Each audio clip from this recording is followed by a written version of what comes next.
Dito sa mundo, ito talaga yung totoo, yung realidad na dapat alam mo at ng lahat ng tao.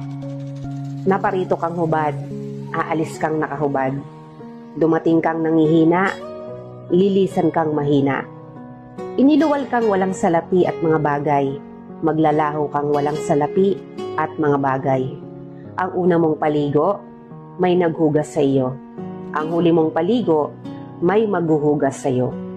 Ito ang buhay, kaya bakit labis ang mali siya, ang inggit, ang pagkamuhi, ang galit at pagkamakasarili.